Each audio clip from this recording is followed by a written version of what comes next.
Hey everyone, before we get started, take a second to like and subscribe to the show. It's the best way to help us share great information with more people. Thank you. What if stroke recovery didn't have an expiration date? In today's episode of CareLab, we are uncovering the groundbreaking medical techniques that are helping survivors regain function, sometimes years after their stroke. From neurostimulation to high-intensity retraining, these are advances that are rewriting what's possible in long-term recovery. If you thought the window for progress had closed, you may want to think again. And we get to have this great conversation with Ashley Mahoney, who's an occupational therapist and her second time on the podcast. Last time she was on, she talked to us about how you should have an occupational therapist as a realtor and all the wonderfulness about that. So you should go back and listen to that episode. But she also has spent a good amount of her career working as a clinician, working with stroke survivors. And in the past 7 years, she has developed an advanced outpatient rehab clinic with dedicated PTs, OTs, and speech therapists who specialize in some of the newest stroke recovery advanced technology, including Vivistim. Ashley, we're so glad that you're here. Thank you guys for having me again. I was super excited when you asked me to talk about this because it's something I'm super passionate about. Yeah. Can I just start by saying that everything I just said in the intro is something that I never would have thought as an occupational therapist in the first several years of my practice that I would say, because the way that stroke recovery has always been is you get the most recovery in the first 6 months. You continue to get recovery up through the first year. And then it's not like you can't continue to recover or have changes after that time, but it's much, much slower. And then at a certain point, you've reached basically your maximum gain, and that's where you're going to be. And you have to sort of just work to maintain that. That's always been the science behind it and the rules. And those are changing now. So tell us a little bit about what's going on there. Yeah, it's super exciting. Like I said, OT as well. So most of my career, I did work with stroke patients at a level 1 trauma center and a rehab unit. So I would see them, the first chunk of their time there, whether it was the first 3 months or sometimes even the first 6 months. And it was great because you could constantly see them progress. But then towards the end of my treatment career, I started seeing patients in an outpatient setting where, it was further out, more that 3 months to years out. And it was just almost defeating when you'd have someone come in after 8 years of a stroke and he's like, I want my hand to get stronger. And it's okay, you can't really move it much. Let's go ahead and try some E-stim just to watch it move while we're trying to do stuff to see if we can get any kind of, stimulation in your brain and get regrowth and get something out of it. But you never see anything come about that was very significant. You might be able to help a little bit with some spasticity and you might be able to help a little bit with range of motion, but general strengthening is kind of hard if their muscles aren't even moving right. So anyways, that all, it's kind of sad as an OT when your job is to really just help people get better. And so when you have people come back that aren't just looking for adaptations and how to function, but they want to get better after a stroke, it's just super disheartening. So I met with, I do not work for Vivistim or Microtransponder. I do not work for the company. I get no financial gains from them, just to start this off. But I met with someone who did work for them. It was 2 Decembers ago now in Kansas City. And they'd been around for quite a while and doing treatment since 2022. So just in the big cities, this was a thing. But they were moving to Kansas City and starting to get their feet wet in Kansas City. And I was like, yeah, sure, I'll meet with you. You just think it's another salesy thing and you're like, whatever, And I met with this gentleman who worked for the company Microtransponder that has the Vivistim device. And when he told me the research, I could not stop asking questions. I was like, I am not a gullible person. And I feel like this is legit and mind blowing for what this could do for stroke patients. Anyone who's had a ischemic stroke, at least right now, is on the radar. So 800,000 strokes happen a year. That's the stat in the United States, right? And 200,000 of those are repeat strokes. But they think about 200,000 of those also could be potential Vivistim clients. So about 87% of strokes are ischemic strokes.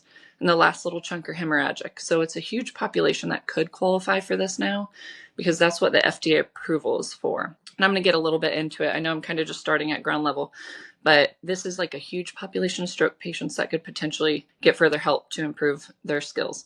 So it came out that it was just for upper extremity use through the FDA. So right now, that's all they can say through their company is, FDA has approved this ischemic stroke treatment for upper extremity. Wait, can you explain to people what the difference between ischemic and hemorrhagic is, and also like how that presents in real life, So they pretty much present the same. So unless you know in your medical history whether you had an ischemic or hemorrhagic stroke, you're going to have to go through your medical history or call your physician or your hospital and figure out medical records to see whether you had an ischemic or hemorrhagic stroke. Like I said, ischemic is more popular, unfortunately, but it is when a clot goes to the brain and then there's death to that area because that area of the brain is not getting blood flow to the area of the brain. So that's an ischemic stroke. Hemorrhagic is when an artery bursts and then the blood rushes to the brain and it starts killing off those cells. So ischemic is when there's a clot, like if you had plaque in your vessels and it goes up and it gets stuck. So that would be an ischemic stroke, which is way more common of a stroke. So that is what that background is. And both sides can affect, similar parts of the brain. Everybody's brain has different things going on in it, and everybody's stroke is going to look different. But if you had some kind of mobility issues with one of your arms since your stroke, and it was an ischemic stroke, you could potentially qualify for this, or a family member or someone that could qualify for this treatment. But like I said, it started, up in the bigger cities. Finally, I was getting Kansas City. I was like, what is this nonsense? It was a triple blinded study, controlled study that blew my mind. Okay. So they had patients who had a chronic stroke, right? They labeled that as, anytime 6 months post post their initial ischemic stroke. So they had people like, 6 months after, years after, like 10 years after, 20 years after. So they had a big chunk of folks do this study, and half of them, they all got the implant. So I'm going to talk about the implant in a little bit, but they all got this device implanted, and then they all went through strenuous therapy 3 times a week for 6 weeks. That was the protocol that was set through the research. So 3 times a week after their procedure, and they had this vagus nerve stimulator is what it is. It stimulates the vagus nerve, and we'll get more into that too. They went to therapy for 6 weeks, 3 times a week for 6 weeks. And they got 90 minutes of therapy while this vagus nerve stimulator is firing into the brain, creating regrowth and neuromodulators. And it was that study that showed regular therapy, yes, it might help a little bit after stroke when they figured out who had turned it on and who hadn't. But the people that had it turned on during their therapy, they got 2 to 3 times better with that upper extremity. So they were like, wow, this is pretty outstanding. Okay. Yeah. And they did a assessment, certain objective assessment. It was the Fugelmeyer assessment. So that's something that you would do before you could even get approved. And then you'll do it kind of throughout. But they turned everybody else's on who didn't have it turned on. And they also got 2 to 3 times better with that upper extremity. So very substantial. I was like, this doesn't seem real. Like, I want to see it. And then I met some therapists. They had therapists flown in to train some of our therapists. And they were real therapists who were not working for the company or selling anything, you know what I mean? Like, they were like, this is in our clinics if you have the right person. So that's part of it too. And so I'll get into that as well. I might dive down the whole background of like how you would get it if you want to get it. Is that okay? I was gonna say, like, I think that's a great overview. And also I went not through their training, but they had some educational stuff. So I had, like, Ashley was there. I had so many questions. And I think I probably had like the same experience that you had when you first met with them, because I spent 5 years doing outpatient neuro in my career. And like, I had the same experience that you did, and that we made some incremental small gains, which are not nothing, but in the grand scheme of things, it wasn't like what they were actually trying to accomplish. And to have that big of a change, especially like 10 years out, 5 years out, is kind of crazy. And so maybe before we talk about like how you would access it, I just think it's really interesting to think about, like, well, why? Why is this so much better? It still needs therapy. You still need a therapist to help you get better. But what is happening with this vagus nerve stimulator that is making it work so much better than just doing therapy alone? Yes. And I'm going to talk about, that's the sciencey part that I'm not like really good at memorizing. So I'm going to read it from the Vivistem site. Okay. I'm going to talk a little bit about, because I don't want to do this injustice. Okay. But the vagus nerve. Okay. So you have one on the left side and you have one on the right side. The right side goes down to the heart. We don't want to fiddle with that. Right. But the left side goes up. So The vagus nerve is the part of the autonomic nervous system that controls involuntary body movement. Okay. So that left side is what we're going after. So when it's stimulated, it sends electrical pulses to the brain that release neuromodulators. So that helps with learning and memory. So that's where strengthening comes in. Okay. Because the neural connections are changing at that point, and that is where there's actual chemical change in the brain going on when the vagus nerve is stimulated. So if you're doing task specific intense rehab to a certain limb, it's going to have regrowth. There's going to be regrowth around that like dead spot in the brain where you had your stroke, where everything can regrow and relearn. And that's kind of the science side behind it. So I just want to kind of like repeat back it kind of for like clarity and understanding. Essentially what's happening is when that vagus nerve is being stimulated, it's basically like reopening the opportunity for brain healing, which we often call like neuroplasticity in the rehab world, right? But basically it's saying it's releasing these chemicals that are making it possible for the brain to actually begin to heal itself again. And so it almost reopens that like really powerful first 3 months that we say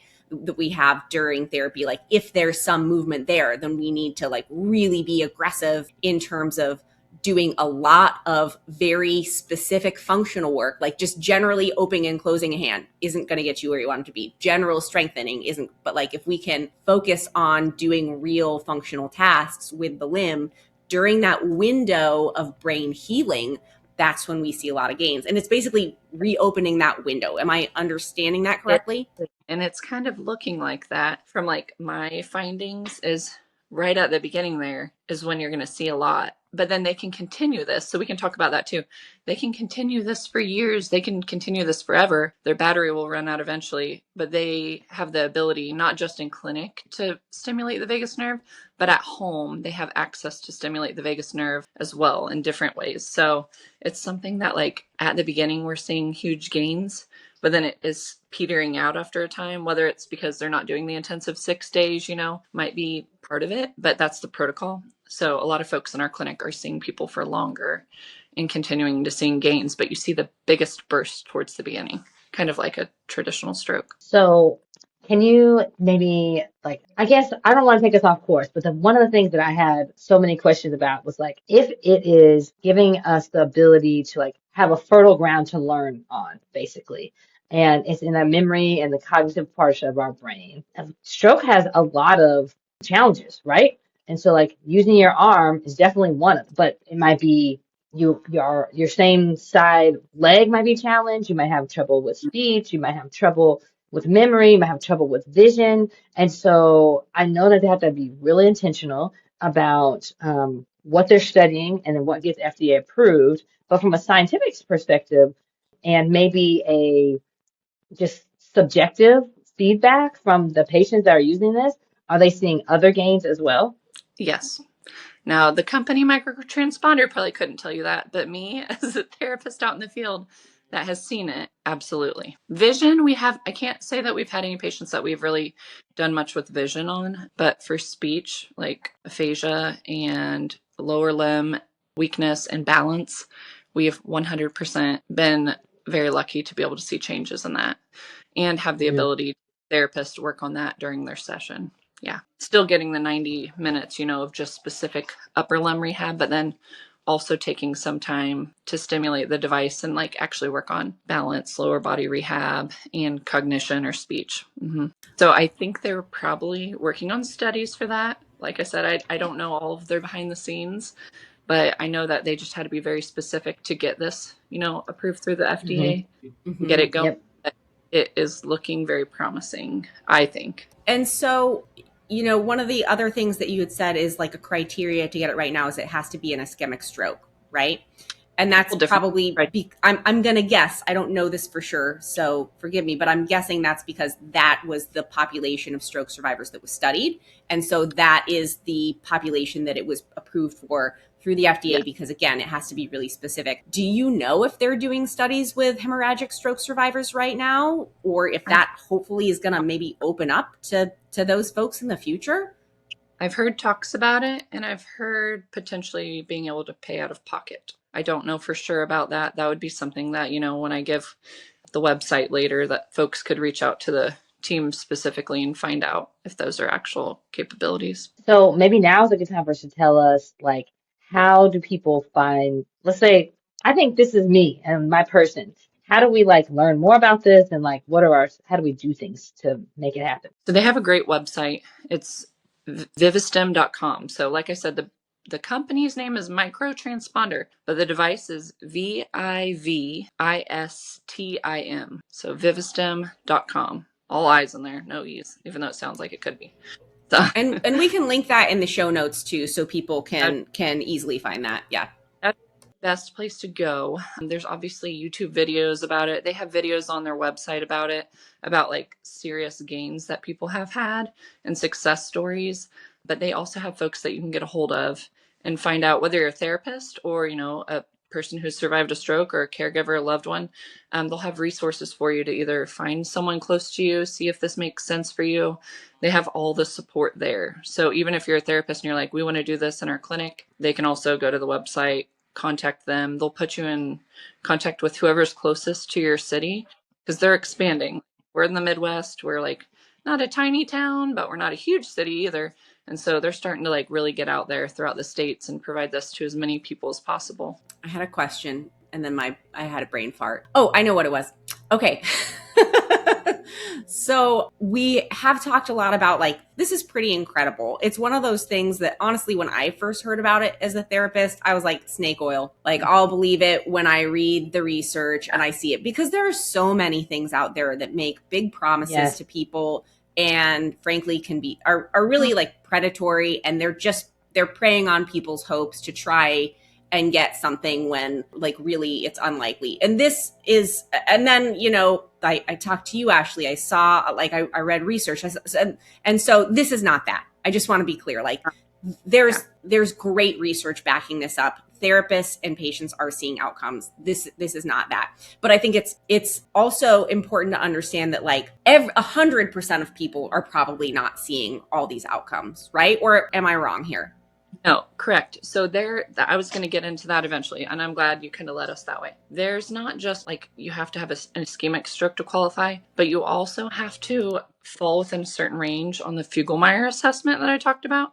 And there has to be another piece as well. You have to be motivated. So it can't be like a family member wants mom to come in and do this, but mom is like, I'd rather sit on the couch. I'm very depressed. I'm not doing this. Like, it doesn't work that way if you're not like 100% going to therapy and doing it and then doing your exercises at home that it calls for as well. Then it's not going to be as good as results.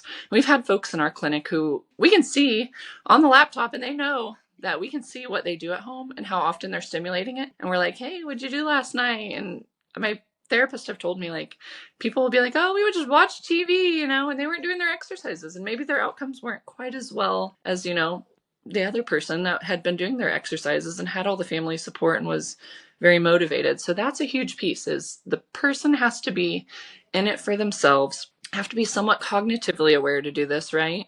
Because if you have someone that's cognition is just completely struggling with like following directions or knowing kind of what's going on, they aren't going to be motivated to do this, because why would they, right? Why are they going to work on these hard exercises if they're not quite sure what's going on around them? And the Fugl-Meyer assessment, it checks a lot of different arm motions, functional arm motions, and the way our bodies move.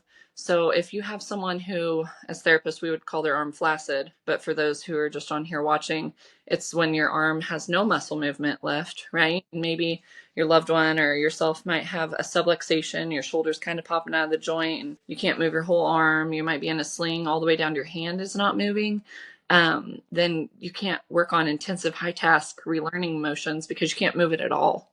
And then there's folks who, they're like, gosh, my typing skills are just a little bit off with my left hand, but they completely look like they're 100% functional. You wouldn't know. Maybe it's just like a tiny bit of typing, but the rest of their arm is completely strong and moving. Then they're also a little bit too high functioning to really even see much results, that they probably wouldn't qualify. So it's like that sweet middle ground. Like, can you at least maybe like try to pick up a tissue out of a tissue box, even if you're not using your arm properly, but you have some muscle strength in there. So it's kind of like that sweet middle ground. That's why they say maybe like 200 out of the 800 would qualify for Vivistim, because they have to be motivated, wanting to do these exercises and be able to move most or some, even a little bit of movement in some muscles so that they can work on exercises for 90 minutes straight, task specific exercises. I'm so glad that you like clarified that out because it's not that the stimulation of the vagus nerve is the recovery tool. It's Right. that it's paired with the movement. It's kind of like two kids go to school. They both sat there for 8 hours, but if one is like got their sunglasses on and is sleeping, they're not learning nothing. And if the other one is doing their homework and listening in class, they're learning. They're both there at the same place where you're supposed to get the learning. But you have to have like a fertile bed of like learning behaviors. You're not just by osmosis getting the knowledge. And the same thing is happening here is that the vagus nerve is the school. It's allowing you a place to relearn the things, but you have to like functionally do the things over and over and over because the science previous to this, and it still stands true that you need a lot of repetition in order to get those things back. And if you think all the way back, like we call this rehabilitation because we're rehabilitating something we already learned in the past, but you didn't come out the womb knowing how to write with your hand, right? Like even doing the functions of picking up a pencil and writing, you had to have lots and lots of play and lots of things that taught you those motor skills to get those things back. And so you got to do those same things in order to get this back. It can come back kind of faster because you knew how to do it already than like the years it takes you as a kid to learn these motor skills, but you still got to repeat them over and over. I just want to like put an exclamation point on that because that's why the motivation is so important because you really do need a lot of repetition in order to like rehabilitate and get those motor skills back. Has there been, I guess, if you don't have an answer to this question, it's totally fine. But I'm wondering, like, I always wondered when I was seeing patients if they could feel more motivated to do this high level of repetition if they saw more progress, right? Like we see that what I'm doing is working, then maybe I'll feel more motivated to do it, which is why we like made like super small goals and like highlighted how important it was that you met that. So maybe you'll meet another one. So the question I have for you is, have you had an experience with a client who was maybe said that they were motivated to do it, right? But maybe weren't quite as motivated as they needed to be, but because they did get started and saw the progress happening, that did help them ramp up? So I've seen both sides. We have a really great success story that I'll probably talk about at some point on here of a gentleman who had like, he was motivated, but so was his wife. They were like both highly motivated and they were appreciative of every little change that they saw. And then they were able to transform that into daily life things. And so that was very motivating for them. They would talk about this all day long to anyone and everyone, because they had such a great success. But then there's been people, one particular that I'm thinking of that, they came in a little bit skeptical, but wanted to try it to see if it helped. And even though objectively they're getting better because they aren't seeing like a huge change, they've kind of like stopped doing their other exercises and aren't doing like the things that they need to. And then when they get their assessments done, they're kind of poo-pooing like, well, nothing really changed. Well, things have changed objectively, but you're only doing half of the work because you kind of stopped. So I've seen a little bit of both. Mm-hmm. I think it's also one of the things that I think is challenging for stroke survivors, and I think is challenging as a therapist working with stroke survivors, is trying to have like clear and realistic expectations too. One, because to a certain extent, like we know we have to do the work. We know that the patient has to do the work. The survivor, like there is no magic pill. To your point, Brandy, it is still work. Rehab requires effort in order to get that outcome that you want. I think that what can be really challenging is sometimes we can have in our head that the only acceptable outcome is perfection or being 100% the way it was before. When in fact, a successful outcome, maybe from the therapist perspective, is just an increase in function. So maybe it doesn't look exactly the same way it did before, but you can pick up that cup of coffee. You can dress yourself. You can do these things that you were really struggling to do with that limb or overall before. And so going in with the mindset of this is about progress and function, not perfection and absolute normalcy. And I'm putting like normal in quotes because we all know like that's not necessarily a super helpful word or place to start from. But do you think that that's a helpful kind of mindset to have for folks who are going into this? This is about progress, not perfection? Where can we get to functionally? Yeah. And the therapists that are trained to do these evaluations, these Fuglemeyer assessments that kind of set the patient up for, yes, you should get it. No, maybe you're not a potential candidate. They have to talk about that. Like, so they're trained by the company Microtransponder, wherever they're working, you know, they don't work for Microtransponder. They work for whatever outpatient clinic, but they're trained to highly educate the patient on that. Like, nobody is going to be what they were before their stroke, most likely, you know, exactly the same, but they're going to see significant gains if they're doing what they're supposed to be doing. That could help change whatever part of your life. Like, we have someone who, he's one of the success stories. His wife is like, I don't have to help him as much. Like, I've been his caregiver for 7 years and now I don't have to help him with certain things and he can do these things again, you know? So like caregiver burden, even, you know, it can help with caregiver burden. I mean, they're not young spring chickens. They're getting older and she probably needed that to help them get along a little bit longer. You know what I mean? Mm-hmm. So yes, I'm glad you brought that up. It is not like the magic pill. It is definitely magical, it seems, you know, to our OT heart, but it is not going to heal someone's brain, obviously. We've been talking about like functional movements and like lots of exercise, but can you like, and we understand that as OTs, we've done this work, but for our listeners, can you talk a little bit about like what that might look like? What does 90 minutes of therapy look like? So it will depend on what kind of clinic you go to. Really, it will. So I would scope out. I mean, obviously, if there's in your rural area, there's only one clinic close, then, you know, I think this company is scoping out really good clinics that are set up for success for this device. But if you're in a bigger city, scope out all of the different places that you could go to for this, because some places have more access to different, you know, advanced technology than others. So like our clinic specifically has a robot like for your hand specifically that's like very intricate, works every different muscle in the hand. You know, you can do active assistive, you can do passive, it does vibration to loosen it up. We also like, I mean, if you have spasticity in your arm, you're kind of stuck, you know, in a position, you want to work with a clinic that knows like how to set you up with a physician that can do Botox to prep you to kind of loosen your hand. You know, make sure that you're working with like the most experts of experts that can help you with these treatments. Because if you go to a treatment center that just has, you know, maybe some stretchy bands and weights on the wall and maybe some little clippies to, you know, on putty for your hand, you're not going to get, I mean, who's motivated to do that, right? Whose brain wants to go do that stuff? So you want to make sure you're at a very diverse clinic, if you can be, that has a lot of different options. So either advanced technology, because now like the robotics that like we have in our clinic, it's like a game that like you're fighting to beat someone or your own self, you know, and your skills. So like you have something you're working towards, and it's not just like follow the screen, you know, and watch the thing go up and down and see how you're working. It's like kind of fun, you know, and interactive, and a lot of research backs that as well, that when you're getting different biofeedback, you know, visually, auditorily, like something that you're enjoying, that's a really good option. So for the hand, I mean, you could be working on that for a little bit in our clinic, which is like kind of gaming for the hand, you know. We have arm ones as well, like for the shoulder and elbow. But then we also, like when I'm in there watching therapists work with these patients, they're doing like real tasks. Like I have folks like that are going in and getting like their water with their affected hand, you know, at the drink station. And then they're like working on just putting on a lid with their affected hand and getting the straw unwrapped, you know, with both hands, and just using that affected hand to put the straw in. And then they might take it off and they have to like drink the cup with just their affected hand, which they normally wouldn't do.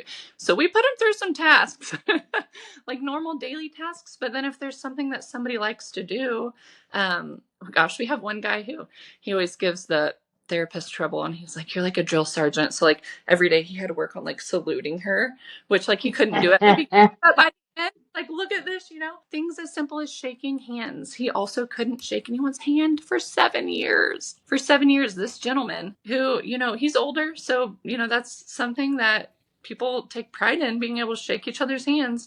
And the day I met him, after he'd already gone through his Vivistim, I got to meet him and talk to him. And I went to shake his hand and he stuck his hand right out there, proud as ever. He's like, I couldn't do this before.